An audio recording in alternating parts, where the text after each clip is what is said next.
Hello and welcome to episode 546 of the official EstablishTheRun.com podcast. My name is Adam Levitan. As always, joined by Evan Silva, and today we have a very, very special guest. This is a young man who covers the NFL draft and college football with a passion, a young man Evan and I have known since his Roto World days. It is, of course, one of our favorite draftniks, talent evaluators. It is Thor Nystrom of Fantasy Pros. Thor, how's it going, buddy? It's going well. This is like a reunion. It's always great talking to you boys. Yes. Evan, how you doing today? Doing well. The Eagles just made Jalen Hurts the highest paid player in NFL history. And I released my first mock draft today, projected a bunch of trades. On my final mock draft, I'm not going to project like any trades. What you do, because you're trying to win contests, is like just try to match players to teams. But this one's a little bit more fun because I did project trades and moves up and down the board. Yes, there are certainly going to be trades. Obviously, the Cardinals spot leads the way there. On today's show, we are going to discuss the fantasy relevant running backs and tight ends who will be drafted later this month. Obviously, landing spot and draft capital are two massive factors when it comes to how these guys will impact us from a fantasy perspective. But I think understanding who these prospects are, what they do well, where they might win in the NFL, what we think their talent level is important. Before we get into this, reminder that although it is not officially football season, the DFS season never stops. We're currently covering XFL, USFL, PGA, NBA playoffs. If you're interested in any of that, check out the subscribe page on EstablishTheRun.com. Also, reminder that best ball season never stops. Our friends at Underdog have launched a super flex tournament. Our rankings for that are up and adjusting for everything that comes out in the news. Big edge right now before all the ADP gets ironed out. If you don't have an Underdog account yet, use promo code ETR at UnderdogFantasy.com. That's promo code ETR at UnderdogFantasy.com for a $100 matching sign-up bonus. All right, Thor. Let's start with the running backs here, man. And look, I thought Jonathan Taylor's profile was pretty absurd in terms of size, speed, college production. I thought, I said it a million times last year that if Breece Hall was born 5-10 years earlier, he would have been a top 5 pick in the draft based on his profile and production. Bijan Robinson, though, is going to go in the first round. In Evan's latest mock draft, Evan had him going 8th overall. Maybe you can explain to me and the people, Thor, if you think there is, I assume you do, the differences between someone like Bijan Robinson and really good prospects we've had lately, like JT, like Breece Hall. Well, I don't know that the difference is as pronounced as has been put out there. I love Bijan as a prospect. No shade towards Bijan, but if you look at his closest athletic comp, I'm pretty sure that it is Breece Hall. There are some similarities between those guys. Bijan is a little bit shiftier, but I mean, just in terms of the size adjusted athleticism and you go test by test, it's very, very close. But I like the way the kid plays for sure. You can deploy him out in the slot if you want. He's a very good receiver out of the backfield. And then as a runner, the cool thing about him that's unique, before the show, Adam, we were talking about skiing. He's a slalom runner. He gets downhill and then he'll just go back and forth against the grain, stuff like that. And it's like he puts the defense on a balancing platform. Because it's like, did you guys ever play the thing where you had the little football players like on the metal field when you were a kid, Sure. And then you had to preset them, whatever. It's like those guys are the defense, the 11 guys. They have to change their direction so many times once he gets into the second and the third level, because he'll string together these moves, but he'll also cut completely against the grain. Go to the other side of the field or whatever. You'll see defenders running into each other. There's all this confusion in the back end. He has all that kind of creativity, but for me, I'm not putting that kid in the top 10. I would put very few running backs in the top 10. I thought Saquon Barkley was a little bit better of a prospect just because they have very similar games, but Saquon did it at 20 pounds heavier and was a slightly better athlete, size adjusted as well. Sure. I think, Evan, the pass catching ability of Bijan should attract us from a fantasy perspective. The thing about like JT was, and they didn't ask him to catch it doesn't mean that he can't. What do you think about Bijan going in the top 10? I know you had that in your mock. Do you think he's actually worthy of that pick? Well, I think that there are two factors that could elevate him there. Number one, I think that this is a really weak draft. I think that he's like clearly the best non-quarterback skill position player because the other best ones are tight ends. The wide receiver class, I think, is not very good at all. And Bijan is clearly the number one RB. and he's so good in the receiving game that I think the teams are going to end up talking themselves into him being like an all-purpose playmaker as opposed to just viewing him as a traditional running back. I think he ends up going somewhere between 8 and 12. I saw in the Discord that Amico had been talking about taking the Raiders to take him at 100-1 at number 7. That's not crazy. I mean, I would never, but I mean that I think that would be his ceiling. But I do think that he's going to go somewhere between 7 and 12. And I think that Arthur Smith is the kind of coach that would possibly be able to talk himself into making that selection at number 8. I'm not going to sit here and say that he warrants that, but again, because of the weakness in the draft and teams trying to, ability to convince themselves that he's just like an all-purpose playmaker, not necessarily strictly a running back, he could be elevated from a player that probably belongs in maybe the 12 to 20 range into the 8 to 12 range. I want to be clear that from a fantasy perspective, Bijan is going to be outrageously expensive. We actually, in our first run of rankings here, we have Bijan 11th overall. The only running backs we have ahead of Bijan in our initial rankings are Christian McCaffrey, Jonathan Taylor, Saquon Barkley, and Austin Eckler. And that's it. And then we have Bijan there. So, I mean, Bijan from a fantasy perspective, when you have this kind of draft capital, is going to be a massive, massive workhorse. So, yeah, we'll be talking plenty more about Bijan. Let's move on to some of these guys behind Bijan. The overwhelming favorite, Thor, to be the second running back off the board is Jahmyr Gibbs. Now, I'm not sure that he should be the overwhelming favorite. If you go on TikTok or Instagram, I did a video about how there is some value, I think, in the second running back to come off the board not being Jahmyr Gibbs. However, he is certainly the most likely candidate, 5'9", 199, ran a 4.36. I've seen so many Alvin Kamara comps here, Thor, for Jahmyr Gibbs. And anytime I see Alvin Kamara comps on a guy, I get excited because Alvin Kamara's fantasy game is so exciting. Catch the football, score a lot of touchdowns around the goal line. Do you think that's a fair comp, Gibbs to Kamara? And what do you think about Gibbs at the NFL level? I think it's more or less fair. It's not my comp, but I think it's fair. My comp is Dalvin Cook, but you're talking about two guys who are in a similar phylum. But your only concern with Gibbs, it's the ability to handle the workload and the usage. And for that reason, I agree with the value that you're talking about on the second running back taken. I'm a big fan of Zach Charbonnet, and we can talk about him in a second. I actually have Zach Charbonnet ranked as my second running back. But with Gibbs, you're going to have to cut down the usage a little bit and decide how much of that usage going to the receiving, how much of that is going to returning kicks. He's a fabulous kick returner. He's been doing it since his first year at Georgia Tech, did it last year at Alabama too. He's been on all conference teams for the returning. And then, of course, you get the receiving utility, which is the reason that he draws the Kamara comps or whatever.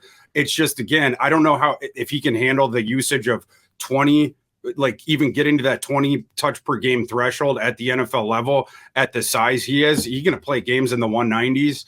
So, I mean, how many touches can he get? And again, if you want him to be your kick returner and you want him to catch 5 or 6 passes per game, how many carries can you give him? Yeah, it seems like, Evan, if we're projecting NFL workloads, that we're talking about a guy who maybe can get 4 to 6 targets a game, but maybe can't handle more than 8 to 10 carries per game. What do you think about Jahmyr Gibbs at the NFL level?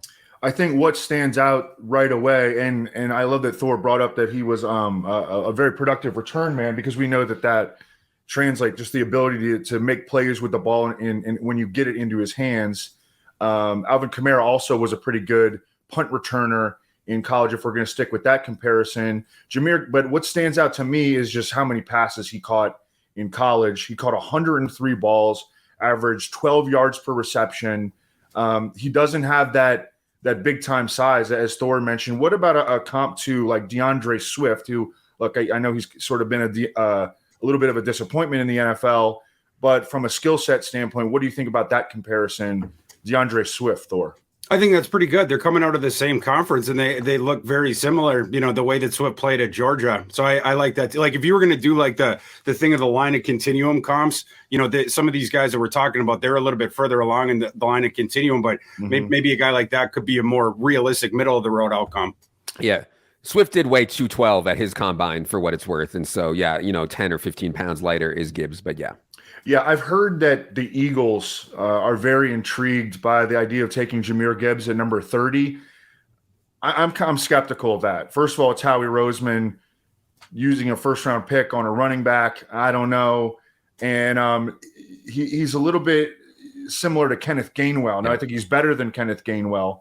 But that's just something that I heard. Again, I'm skeptical of it, but you hear stuff, and I thought it was interesting to bring up. Yeah, I actually thought the Eagles were more in play for one of these more base back types as we move to Zach Charbonnet, just because they lost Miles Sanders. Obviously, we don't know about Rashad Penny's ability to stay healthy, et cetera, et cetera. And so somebody like Zach Charbonnet out of UCLA, who Thor just said he actually has ahead of Jahmyr Gibbs in his rankings. Charbonnet led the entire FBS last year in all-purpose yards per game, 7.0 yards per carry, also caught 37 balls. Why, Thor, do you have Charbonnet ahead of Jahmyr Gibbs? Because he's the second running back in this class who's going to go on immediately and be an NFL bell cow from day one. He will be a starter on a team next year, and he is going to get that ridiculous usage, whether or not he goes above Jahmyr Gibbs in the draft. I think he's super duper underrated. I compare him to Todd Gurley, measured in 6'1.5", 214 pounds, 8'7" RAS. And he's a kid that we saw succeed earlier in his career in the Big Ten. He got on the field very quickly for Michigan. Then he ends up transferring to UCLA. And he was pretty devastating against those Pac-12 defenses that are not used to facing running backs that bring the hammer like Zach Charbonnet does. He was number 3 with 122 forced missed tackles since 2021. So over the last couple of years, top 20 in the nation in elusive rating last year. I think that's one of the underrated elements of his game is his movement. He runs through arm tackles for sure and that different kind of stuff, but he's always forcing off-angle attempts. He's not the joystick mover, of course, that Jahmyr Gibbs is, but he's really good in those tight quarters of changing your angle right before the contact point. And then he's running through your arm tackle like it's a turnstile. The other thing about him that's underrated is his receiving. People don't really talk about his receiving, but last year he averaged over 10 yards after the catch per reception, whatever, 9.1 career. And he was number 13 last year in PFF receiving grade among all qualifying FBS running backs. I think that's a super underrated part of his game. He'll also give you effort in pass pro as well. So you don't ever need to take that kid off the field. Yeah, it's interesting. If you think that Charbonnet actually will be, like Thor says, step in right into the league as a workhorse, that's relatively rare in today's NFL. They almost always start off as committee backs, et cetera, et cetera. If you think that Charbonnet actually will do that, though, in rookie drafts, he seems like a steal to me. Evan, what do you think of Charbonnet? Well, he checks almost every box because, as Thor mentioned, dominant tackle breaker in college, elusive, statistically averaged 7 yards per carry last year, and caught 37 passes, and he goes to the combine, and very good athlete. Not super, super fast, but 4.53 can definitely get you where you want to go. 10'2" broad jump, 37-inch vertical, 1.54 10-yard split. He pretty much checks every box, pretty good size. I think he's an NFL starter. Okay, let's get to some of these guys who I don't think profile as NFL workhorses or starters, but still in today's NFL where everybody is effectively a committee back, these guys are going to be on the radar.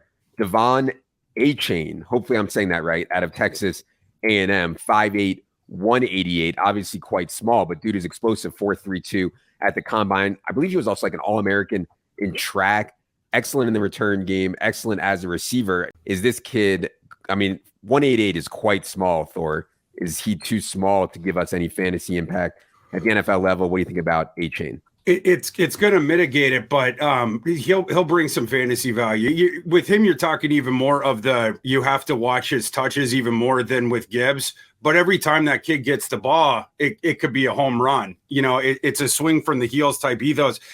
Devon Achane is really interesting as far as a back that is, 188 pounds and a shade under 5'9", in that you typically, when those type of airbacks come into the NFL that are top 10 running backs in their class or whatever, typically it's because they're those joystick mover guys and they're dancing around and different stuff like that.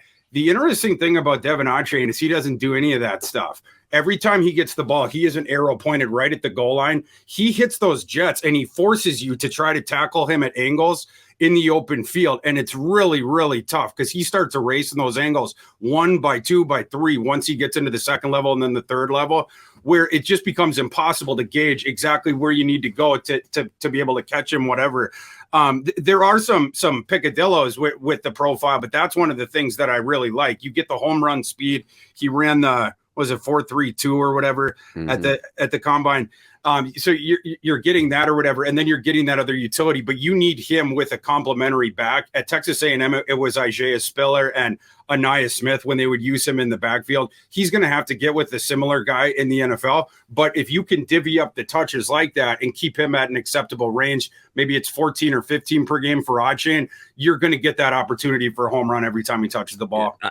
I mean, there's a role for these guys in the NFL now, Evan. I mean, like Kenny Gainwell, and there's a role in fantasy, right? Like Kenny Gainwell is like a 0 RB pick, or, like just an example, Nyheim Hines, guys like this. All right. Some of these other guys we can go through quickly. Tajae Spears, Tank Bigsby, Roschon Johnson. I think all profile as committee backs. Does any of those stick out to you as a favorite out of Roschon Johnson, Tank Bigsby, Tajae Spears, Thor? Tajae Spears is my boy in this class. I've been pounding the drum for him since pre-Senior Bowl, coming out of the season, whatever. Last college football season, he really came on at the end. He was a kid who had flashed earlier in his career, but he had a hard time staying on the field because of the injuries. He has 2 knee injuries in his past. So your medical team is going to have to sign off on him. But he comes back last year, and he was good at the start of the season, the first half of it.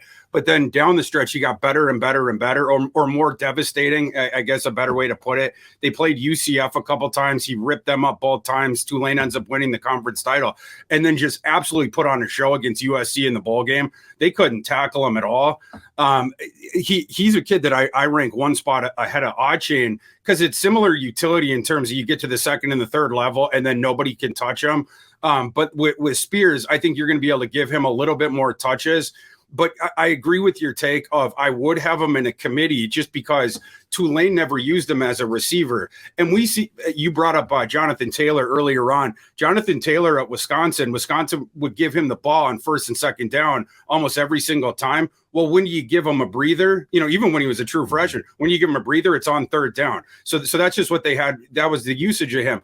The same sort of thing with Tajae Spears at Tulane. They would take him off the field on third downs. So we just don't have a whole bunch of reps with him receiving the ball and or pass blocking because he was just doing the running stuff and the explosion. But down at the Senior Bowl, we saw him as a receiver. He was consistently shaking linebackers and safeties in the one-on-one drills, and then he was catching all the balls. So, I mean, like he at least showed some of that, but early on in his NFL career, for sure, I would give him the early down work, trying to have him hit home runs, and then I'd want another guy coming in to catch the ball on third downs. Yeah, I think it's really important with all the running back pass catching stuff. Just because they weren't asked to do it in college doesn't mean that they can't. Maybe they can't, but we don't know for sure. Evan, any of these guys stick out to you? I've heard a lot of Roschon Johnson, Buzz, Tank Bigsby, Tajae Spears. Any of those guys stick out to you? I think that these guys are all 4th, 5th, 6th rounders. Maybe Tajae Spears could jump into the 3rd. But I think it's a pretty thin class, and I think it's somewhat reflective of the class as a whole. Like, I don't know, man. I think days 2 and 3, like a lot of players that aren't going to have long careers are going to get drafted. I don't think it's a very good draft. And one thing I'll say about Tank Bigsby, I believe at age 18 in the SEC, he averaged 6 yards per carry on 138 carries. I mean, that's pretty impressive for a breakout age for running back at age 18 for Tank Bigsby. Yeah, Tank Bigsby's a guy that requires some context too, because people will watch his film and then they'll think he doesn't have any shake or he's not good or whatever because he's always getting touched around the line of scrimmage. Well, it's because Auburn had one of the worst offensive lines in the Power 5 last year. Look at all the advanced data like on that. Bigsby is on the very low end in terms of the quality of the run blocking that he got. But he's one of the best in between the tackle runners in this class. He has the vision. He's another guy that runs through the arm tackles. And he's gotten to have a sense of like both the vision and the anticipation of when the enemy is storming the gate right when he gets the ball. He can get lateral then and then jut around the edge and take the corner, stuff like that. He has a little bit more juice, I think, than he's given credit for. But just circumstantially, it wasn't just the offensive line. Last year, Auburn was a joke. Their coach, they were trying to run out this Brian Harsin fella. He got in a lot of trouble. They fire him mid-season. Their quarterback was this kid named Robbie Ashford, who was a really good athlete, couldn't throw the ball at all. So Tank Bigsby was a marked man behind a bad offensive line. He's better than people think. Is there any running backs we have not mentioned yet, Thor, that you think fantasy people should at least have on their radar? And it's okay to say no because we know the draft is not terribly deep. But yeah, any other guys we haven't mentioned at the running back position you want fantasy people to know? Yeah, of course. My My favorite deep sleeper in this class is Evan Hull from Northwestern. He was a super duper underrated athlete, and he was a super duper underrated prospect coming into this process just because of the circumstances. Sort of like we were just talking about with Tank Bigsby. Evan Hull's his circumstances were even worse. Yes, the offensive line that he was running behind, it did have Peter Skoronski, but it was 4 bums outside of that. The quarterback couldn't complete passes, and the receiving corps stunk. So Evan Hull was a marked man there. But what you saw from him, he's one of the more versatile receiving threats in this entire class, and he might be the most. You look at his percentage of snaps where he was deployed in the slot, percentage of snaps where he was deployed out wide, receiving yards, receptions, yards after the catch, all of it. Evan Hull ranks near the top of this class. And going back to the athleticism thing, there was people coming into this process that said he was going to run a 4.6. They were not saying that because of his game film. That was a supposition based on something else. Evan Hull was a track star in high school. I know this because he grew up about 15 minutes away from me in Maple Grove. He goes to the combine. He runs in the mid 4.4s, 92nd percentile size adjusted athlete at a little over 5'10" and 214 pounds. Mm-hmm. There's not a lot of running backs in this class that can boast the receiving utility of him and that athletic package in that size. Last thing, I think he's a bit of an underrated runner too, just because of how horrid that Northwestern offensive line was. He's another guy where when he gets into space, you see the athleticism that he displayed at the combine, but even outside of that, you see the short area acceleration and the short area agility, because he was constantly confronted by guys behind the line of scrimmage, and he had to learn how to both sense that and then also to have the alternate plan for it. He's another. He has even more juice to the outside than Tank Bigsby does. Doesn't have the same play strength and balance that Bigsby does, but he can get outside real quick and then jut around the side. Evan Hull, 88 receptions over his final 2 seasons. You don't see receiving production like that from college running backs. I hope this kid gets drafted now, because quite frankly, I never heard of him before. And now Thor has me very, very excited. And so I hope he does get drafted. Sounds like the NFL, looks like, from what I can tell, has like a 5th or 6th round grade on him. So yeah. And he's a muscular kid too. Like you can use him. He's going to be a fabulous complementary back immediately in the NFL. There's a team that's going to sit dead red on him in day 3, because I agree he's going to fall. He's had to rise up this process, and he had a great process, but still the perception going against him, and then the game film was just tainted by the situation he's in. Someone is going to get him at a discount, and they're going to put him into a platoon with someone from day 1, and he's going to be very productive in the NFL. Sounds like we're going to be playing him in preseason DFS. Yeah. Yes. All right. Let's move to tight end. I am struck by this tight end class because I thought the NFL had kind of come around to the idea that it's tough to use a 1st round pick on tight end because most of them, it's such a hard position to learn. Most of them don't break out until their 2nd contract. We've seen things go bad like Noah Fant and Eric Ebron and all kinds of recent 1st round tight end picks. However, this class, people have a full 3.9 for. I mean, I've seen 4 tight ends. Some people have 4 tight ends with a 1st round grade on them. And then the tight end that everybody thought was the best tight end in the class, even I thought, and I knew about Michael Mayer. Well, now Dalton Kincaid is minus 200 to be the first tight end off the board. What the heck is going on with this tight end class, Thor? Is this actually an all-time good tight end class, or is, as weak as this draft is, pushing these guys up into 1st round grades? I don't know if I could say all time, but just since I've been doing this last 5 or 6 years, I think it's the best tight end class during that time. I don't think that's going too far out on a limb. You have both. It's going to be 2 1st round tight ends. I would be stunned if it's 3. In fact, I have several tickets of the 2.5 tight ends in the draft that I've been buying, but. I don't think Darnell Washington gets in there. We can talk about him in a second. Or my boy in this class is Sam LaPorta. We can talk about him in a second. But as far as like Kincaid and Mayer, like I do think that they're 1st round prospects, very different kind of players, and they're going to be different organizations that are attracted to them for that reason. Kincaid gives you more of the receiving utility. You got to play him out of the slot though. Michael Mayer is more of your true inline guy, but he's not going to go downfield and win like Kincaid does. He also doesn't create separation like Kincaid does, but he blocks his butt off every single play. And in the intermediate area, that's where he eats. He doesn't create a lot of separation, but he is fabulous at the contested, like in the contested scenarios or whatever. One of the better ones we've seen coming out the past couple of years. So it just depends on which flavor of those 2 guys you want if you're going to put the 1st round pick on them. Evan, it is a personal insult to the Notre Dame family that Michael Mayer is no longer the favorite to go as the first tight end off the board in favor of some kid, Dalton Kincaid. Do you buy this, Evan? And what do you think about from Utah? The kid from Utah. Yeah. What do you think about this Kincaid versus Mayer debate? Michael Mayer is just awesome. I mean, Michael Mayer. Well, I think one thing that stood out to me about his career, he produced right away. He was a freshman, and he's out here catching 42 balls. He went to, Miami has produced great tight ends. Notre Dame has become tight end U over the past 10 years, and he outproduced all those guys. I mean, he broke every tight end record in Notre Dame history.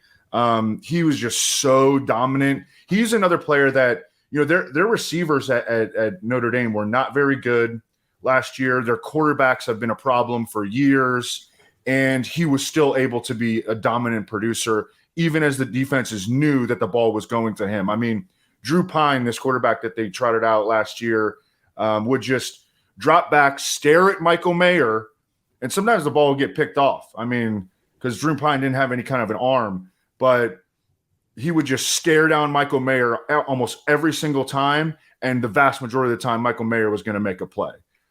So that ability to produce against loaded coverage, against loaded defenses, despite he's not a bad athlete. He's just a little bit like average to above average.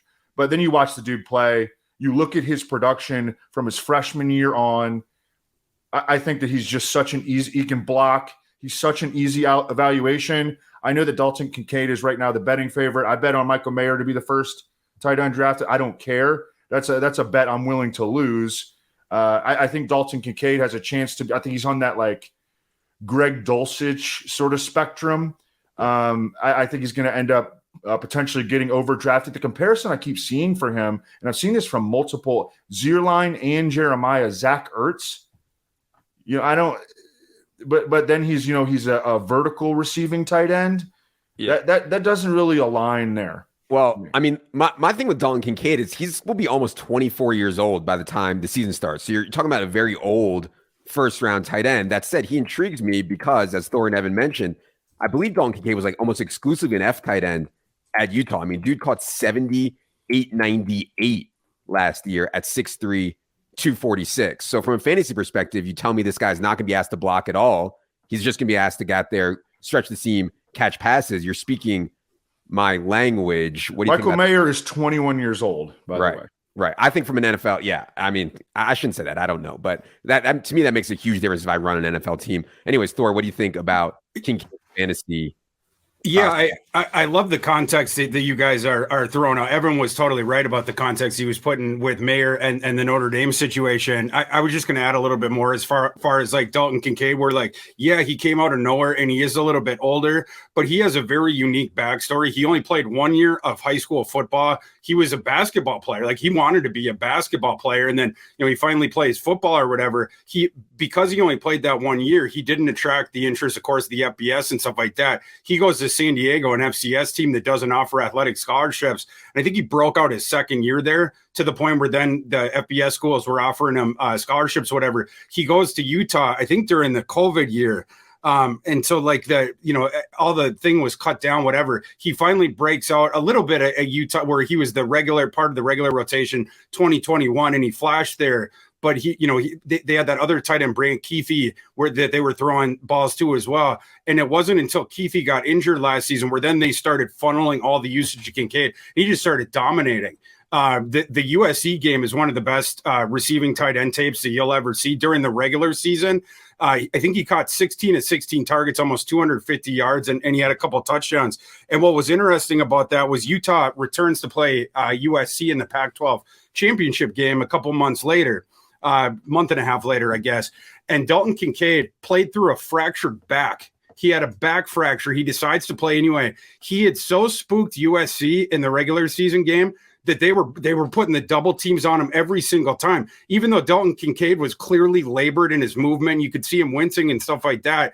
But he had just so spooked USC that they felt like they had to do that anyway, which just opened enormous spacing for the other receivers and the other tight ends they had on the field. All those guys were getting all these explosive plays just because USC was just like, we can't let Dalton Kincaid beat us, even though he probably wasn't physically capable at that point.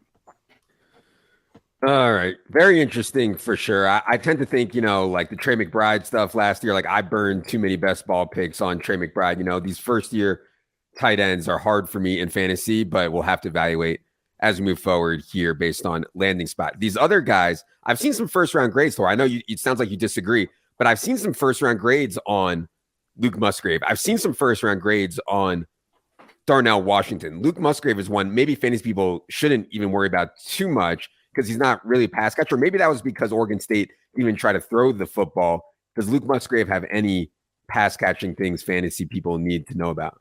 Well, his special sauce, it's downfield. So and you have to give him that. So I'll just say the positive right away. We didn't get to see it a ton because he struggled to get on the field his first few years at Oregon State, and last year was supposed to be the breakout year. He played really well in the first two games. Oregon State upset Boise State and maybe Fresno State in the other one, but then Musgrave gets injured at the very end of the second game. I think that was against Fresno State, whereas like late in the fourth quarter, he gets injured. And then of course, we don't see him again. So like the people that really like him, they're just extrapolating it out. If he hadn't gotten injured, well, he would have kept doing that and he would have gone ballistic this year, and then he'd be a for sure first round pick. The problem with that is what he did in the first two games. It was totally out of line with the rest of his career in terms of the catch percentage, in terms of the contested catch, stuff like that. But the downfield stuff is where you like him. 7 to 13. He caught 7 to 13 targets, 20 plus yards downfield. But what I don't like about him, he doesn't block at all. He doesn't break tackles whatsoever. He only had 2 forced tackles broken in his entire career. Sam LaPorta, a guy I hope we can talk about in a second, had 20 last season alone.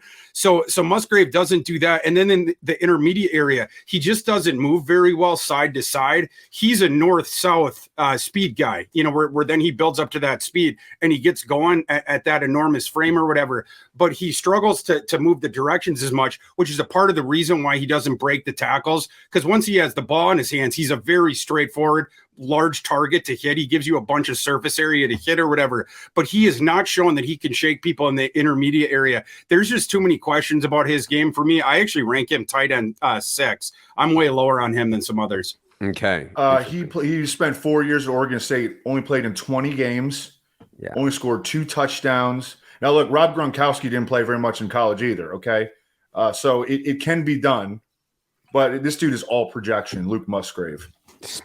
Speaking of all projection, man, I saw these clips of Darnell Washington and reminded me of my boy, Donald Parham. Shout out Team XFL. Donald Parham, of course, was 6'8" and moved really, really well. Darnell Washington, not quite as tall, but we're talking about Darnell Washington, 6'6", 264, ran a 4.64. Now, only caught 28 balls last year, but it went for 454 yards and 2 touchdowns. I think Darnell Washington could come off the board in the second, maybe the third round at the latest. Thor, what do you think about Darnell?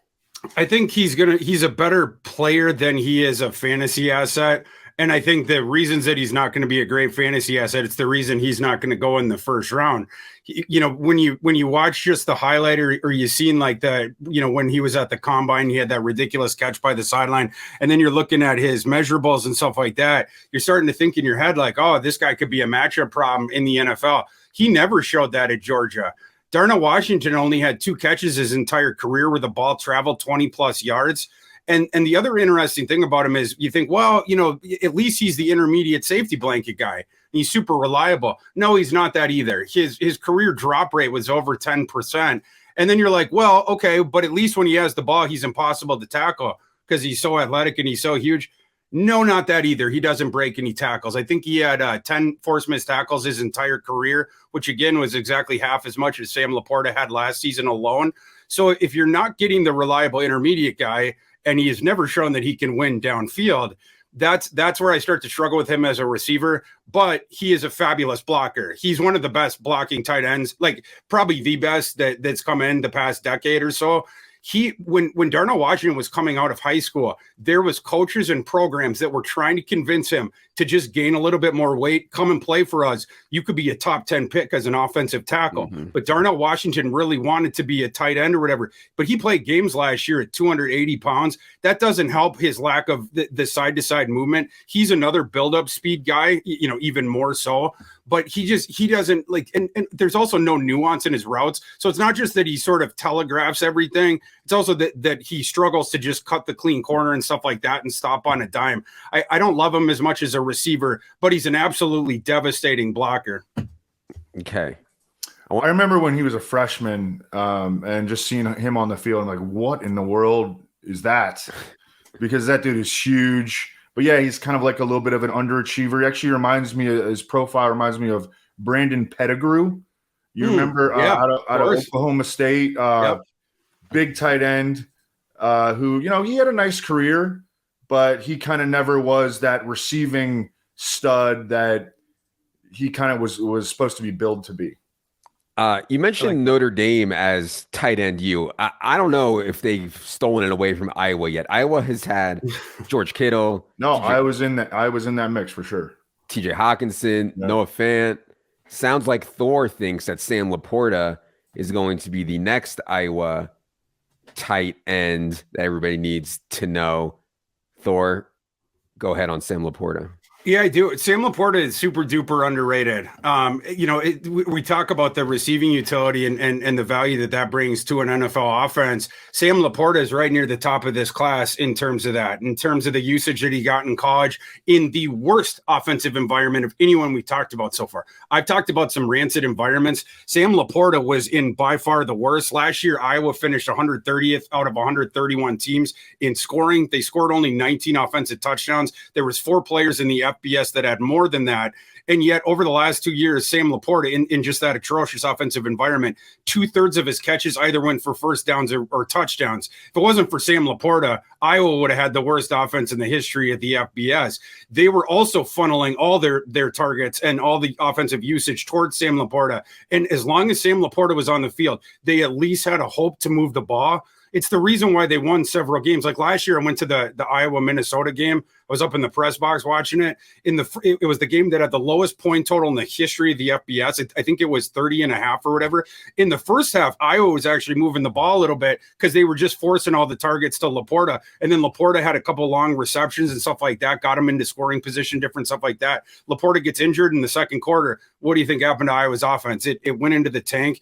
The special sauce with him, it's the opposite of what I was talking about with Musgrave and Darnell Washington.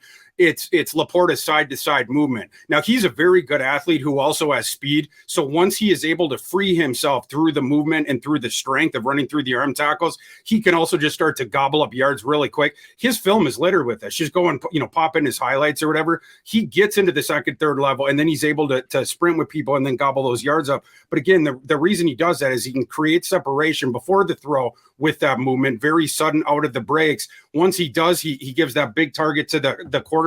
When he gets the ball, then that's where he becomes really, really difficult. Both with the movement, like I'm talking about, the side-to-side movement, whatever, running through the arm tackles, because he's another guy, he does not give you a flush target to hit, and he's running through your arm tackle, and then running downfield as far as the vision. You'll see him pirouetting down the field more than any tight end that you'll see. It's not quite to the level, of course, of a Bijan Robinson, but the vision that guy has and his sense for bodies in space, you will see Sam LaPorta cutting back or setting up defenders in that level. Again, in a way that you don't see these other tight ends where they're just the straight line and they can't do anything else. And then once you get to them, it's pretty straightforward from there. Sam LaPorta doesn't allow you to do that. I think this is really interesting because, well, number one, Adam, you brought up that, I was definitely in the mix for tight end. You mentioned Fant, Hawkinson, Kittle. LaPorta's production was better than any of them. And then he goes to the combine and he runs 4.59, 6.91 3-cone. That is really freaking good for a tight end. 10'3" broad jump. He did everything. 4.25 short shuttle, 35-inch vertical. a 10-yard split under 1.6. I mean, why is he not being higher regarded? Is he just kind of getting lost in a good tight end class? Why is he not higher rated? 1,000%. Yeah, when he came in, those other guys, like Kincaid was going ballistic at the end of the year. Like you mentioned, Michael Mayer, we've seen that kid for 3 years, was on national TV every single Saturday. And then Darnell Washington had made the title runs the last 2 years, and he has those alien dimensions and stuff like that. And then Musgrave, of course, has the uncle that's in the NFL, and all the NFL folks like him, and they knew that he was going to be athletic, whatnot. That's why he came in a little bit under the radar, especially when you consider the offensive environment he was in. I just don't think that people had gotten around to watching his tape yet. Last year, Sam LaPorta, I mentioned that he had the 20 forced missed tackles. Not only did that lead the nation in tight ends by margin, it was the fifth highest single season total that PFF has ever charted for an FBS tight end. That's over 9 years. He just breaks tackles like crazy. He's a yak god once you get on the ball. And again, he makes himself available to the quarterback with the route running that he has and the agility coming out of those breaks or whatever. Just super underrated. He, as far as the run blocking, he'll give you effort on that. You can play him in line. You can play him in the slot, whatever. Iowa certainly played him a lot in line in 2021. Last year was when it was just like, we can't have him doing that stuff because if we don't get him the ball, our offense doesn't move at all. So you started to see them putting him in the slot even more, but also out wide. He has a lot of utility. You can even shift him into the backfield if you want. So just super underrated, but people are finally starting to come around on him. You're seeing him start to rise up the boards here as we close in on the draft. Interesting. Okay. Any other tight ends you think people need to know? We didn't talk about Tucker Kraft out of South Dakota State, who did catch 65 balls as a junior. Any thoughts on him, Thor, and any other tight ends you think people should know about? I do like Tucker Kraft. I actually have him above Musgrave. It's just his tape's kind of hard because he clowns people so much in college, and then once he gets behind the defender he was on, like in man coverage, he's running away from them. So it's a little bit harder just him jumping up from the FCS, because the guys that he was going against, they just had no chance in coverage. So you see them just dusting guys. Some of these other guys were put into conflict a lot more because they were facing analogous athletes, and you had to see how they get out of it. That's one of the reasons I like Sam LaPorta so much. But as far as just like looking at the receiving production, the ball skills, and then of course the athleticism in that package, he proved the concept of that was his RAS 96th percentile or something like that. So I do like him. He'd be my tight end 5. The sleeper guy that I would toss out is Zach Kuntz from Old Dominion. Zach Kuntz, he got the perfect 10 RAS score, coming in as the most athletic size adjusted tight end in at least in the database of RAS, because they only give out the 110 per position. Zach Kuntz, 6'7" and almost a half and 3/8, 255 pounds he measures in at, and then had those ridiculous tests. And he's better on the field than people think. He's another circumstance guy. He wanted to play at Penn State.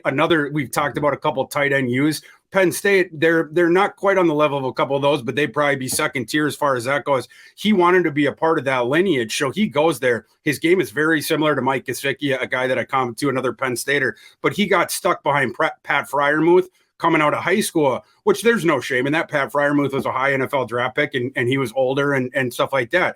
Well, Zach Kuntz for 2 years, he plays mostly special teams. He also gives you the special teams utility, but then he ends up transferring to Old Dominion. But then Old Dominion didn't play football during the COVID season. So then Kuntz has to come back 2021. Then he dominated that year. He really opened eyes and dominated. Then last year he was going to do it again. Old Dominion was super frisky at the start of the season when he was active, but then Zach Kuntz gets a season-ending injury in October, so he's out for the rest of the year. That's the reason he's flying under the radar, but he is a very good receiver in this enormous athletic package. To me, there is not much difference between Luke Musgrave and Zach Kuntz. If you like Luke Musgrave, you must like Zach Kuntz just by extension. I actually have heard of Zach Kuntz and know him a little bit, obviously, from the Penn State stuff. And man, this dude is a sick athlete. It seems like everyone that Penn State gets is a sick athlete now. I could definitely see Mike Gesicki comps there. All right. This was awesome. Learned a ton about running backs and tight ends. Thor, tell the people where they can find you on social and where they can find your work.